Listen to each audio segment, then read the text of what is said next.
Hello everyone, welcome to my YouTube channel. तो आज से हम लोग शुरू करने वाले हैं जावा स्क्रिप्ट के बारे में, जो कि बेस होता है वेब डेवलपमेंट का। तो आइए शुरू करते हैं। तो सबसे पहले अगर इसका ओरिजिन या फिर अर्ली डेवलपमेंट के बारे में हम लोग देखें तो मई 1995 में ब्रेडन एच नाम के एक डेवलपर थे जिन्होंने जावा स्क्रिप्ट सिर्फ 10 दिन के अंदर में बना दिया था, जब वो ऑलरेडी काम कर रहे थे नेटस्केप कम्युनिकेशंस में। और पहले इसका नाम जावास्क्रिप्ट नहीं था, पहले इसका नाम मोको और लाइव स्क्रिप्ट था। फिर इसका फाइनली नाम जावास्क्रिप्ट पड़ गया। इसका हम लोग यूज करते हैं डिजाइन करने में to add interactive to static HTML pages. और ग्रोथ और ब्राउजर वॉर्स में देखें तो माइक्रोसॉफ्ट ने इंट्रोड्यूस किया था जे स्क्रिप्ट यानी जावा स्क्रिप्ट को इंटरनेट एक्सप्लोरर में, जब इसमें थोड़ा कंपैटिबिलिटी इश्यूज थे। फिर जावा स्क्रिप्ट ने धीरे धीरे अपने में और चेंजेस लाए और अपडेट के साथ ही और एक स्टैंडर्ड भी बदल गया।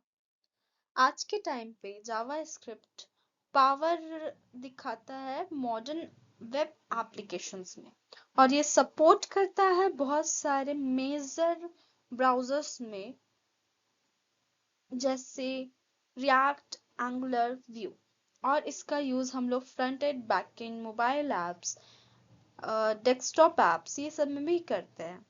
इसके अलावा जावा स्क्रिप्ट अगर हम लोग अच्छे से पढ़े तो BCA स्टडीज और प्रोजेक्ट्स में भी ये बहुत ज़्यादा ही काम आता है, क्योंकि एक फ्लेक्सिबिलिटी है, ढल जाने वाली इसमें क्षमता है, जो इसको वेब डेवलपमेंट में और भी ज़्यादा डोमिनेट किया जाता है। अगर हम लोग इसका की फ्रेम्स में देखें तो क्लाइंट साइड स्क्रिप्टिंग लैंग्वेज होता है, यानी कि हम लोग इसको आसानी से रन करा सकते हैं ब्राउजर्स में।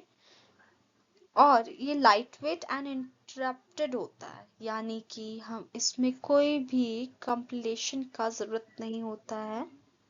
और डायनेमिक और फ्लेक्सिबल होता है, यानी कि ये अपडेट कर सकता है HTML और CSS को रियल टाइम में। और क्रॉस प्लेटफॉर्म्स देखा जाए तो ये वर्क कर सकता है बहुत सारे मेजर ब्राउजर्स में और ऑपरेटिंग सिस्टम्स में।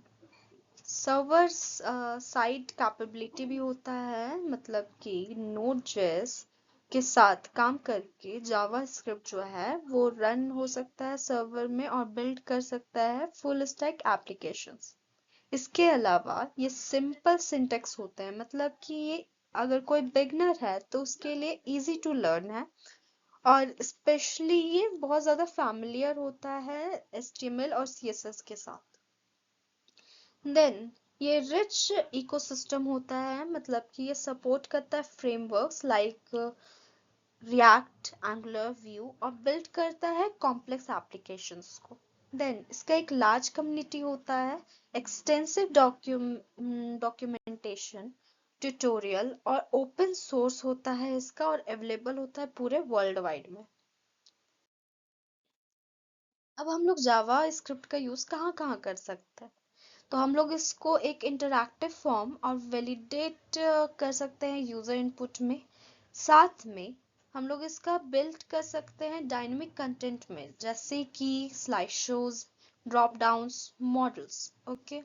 और इसका हम लोग यूज डेवलप करने में भी कर सकते हैं, जैसे गेम्स, एनिमेशंस और विजुअल इफेक्ट्स में। और ये कम्युनिकेट करता है सर्वर से यूजिंग APIs। और ये बिल्ड करता है full stack web apps using Node.js and express. इसके अलावा अब अगर हम लोग इतना कुछ समझ गए हैं तो अब जरूरी है कि इसको लिखना कैसे है ये भी जानना है। तो हम लोग अगर HTML में इसका यूज करना चाहते हैं तो हम लोग स्क्रिप्ट टैग का यूज करते हैं। तो ये कैसे होता है, तो सबसे पहले हम लोग नॉर्मली जानते हैं कि HTML कोड कैसे लिखा जाता है। तो सबसे पहले HTML होता है, उसके बाद हेड, देन हेड के अंदर में टाइटल होता है जिसमें हम लोग अपना टाइटल लिखते हैं, या आपके अकॉर्डिंग चेंज हो सकता है। देन हेड हम लोग का बंद होता है। देन बॉडी पार्ट होता है जिसमें हम लोग अपना जावा स्क्रिप्ट और बाकी जो भी स्टेटमेंट्स देने होते हैं वो देते हैं। तो जैसे कि मैंने हेडिंग में दिया है ये हेलो हर्षिता। देन मैंने एक बटन बनाया है ऑन क्लिक शो मैसेज। जैसे ही एक बटन होगा वहां पर जैसे हम लोग क्लिक करेंगे तो शो मैसेज में जाएगा। तो यहाँ पर एक फंक्शन है जो कि आप लोग देख पा रहे होंगे स्क्रिप्ट में है। तो ये शो मैसेज में जैसे ही जाएगा वहां पे अलर्ट करके ये आ जाएगा कि welcome to JavaScript in HTML। Okay, और उस बटन में क्या लिखा होगा, क्लिक मी। ये मैं आपको आगे चल के और अच्छे से समझाऊंगी तो आपको ये क्रिस्टल क्लियर हो जाएगा। अभी के लिए आप मेरी बातों को समझने का कोशिश करिए। तो ये बॉडी में हम लोग जैसे ही ये बटन यूज किए तो वो फंक्शन में गया और ये फंक्शन किसके अंडर में, स्क्रिप्ट के। ओके, तो ये जावा स्क्रिप्ट का पार्ट हो गया। देन बॉडी क्लोज हुआ और HTML भी क्लोज हो गया एज इट इज।